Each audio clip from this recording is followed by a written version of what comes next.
Ruth Kapitulo 3. Si Boaz naluoy kang Ruth. Usa ka higayon ni Ana miingon si Naomi kang Ruth, "Anak, pangitaan ko ikaw bana aron makabaton kag panimalay." Hinumdumi nga si Boaz nga agalon sa mga sulugoon nga kauban mo sa trabaho, usa sa atong mga paryente. Karong gabi maggiok siya sa sibada. Busa kaligo, pagpahumot ug isulob ang imong labing maaninot nga sinina. Unya adtua siya sa dapit diin siya maggiko. Ug apan ayaw siya pay baluang atua kadidto hangtod nga mahuman siya pagkaon ug pag-inom. Bantay kun asa siya mahigda, unya adtua siya og walisa ang habol ug higda sa iyang tiilan. Unya sultihan kaniya sa imong buhaton. Mitubag si Ruth, "Buhaton ko ang tanan nga imong giingon." Busa miadto si Ruth sa giukanan ug gibuhat niya ang tanan nga giingon kaniya sa iyang ugangan. Sa dihang nakahuman na si Boaz sa pagkaon ug pag-inom ug nagmalipayon, mihigda siya aron matulog tupad sa tinapok nga sibada. Mihilom pagduol si Ruth ug giwalis niya ang habol ug mihigda sa tiilan ni Boaz.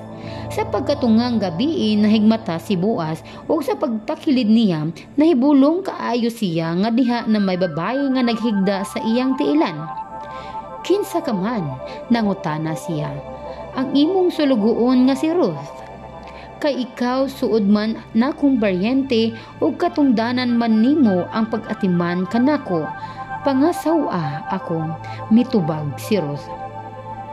"Panalanginan ka sa Ginoo," mitubag si Boaz. "Gipakita mo ang imong labaw pang pagkamaunungon sa panimalay niining gibuhat mo kaysa gihimo mo ngadto sa imong ugangan. Wala ka mag-apas og batan-ong lalaki, dato man siya kon kabos. Ayaw kahadlok, day, kay ang tanan didto sa lungsod na sayod nga buotan ka nga pagka-babayi. Himuon ko ang tanan mong gipangayo.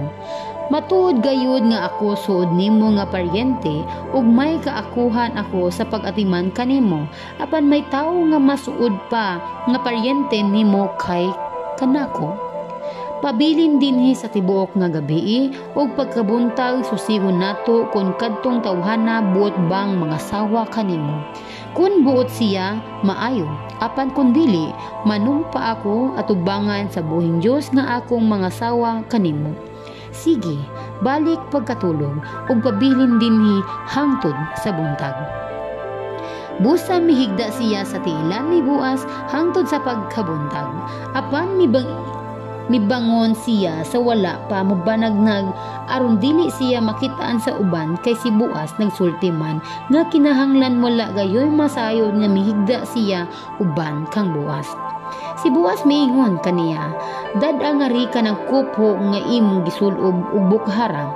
Gibuhat kini ni Ruth ug gibubo ni Boaz ang mga 20 kagantang nga sibada ug gitabangan niya si Ruth sa pagpas-an niini unya mipauli siya sa lungsod. Miadto siya sa iyang ugangan ug giingnan siya, "Kumusta man, anak?" Gisuginlan ni Ruth si Naomi sa tanan nga gihimo ni Boaz kaniya.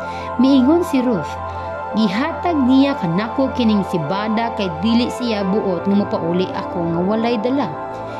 Si Naomi miingon kaniya, "Pagurat lang, anak, hangtod may baluan mo ang sangputan niini kay dili gayud mo hunong si Boaz hangtod nga matino niya kining karong adlaw."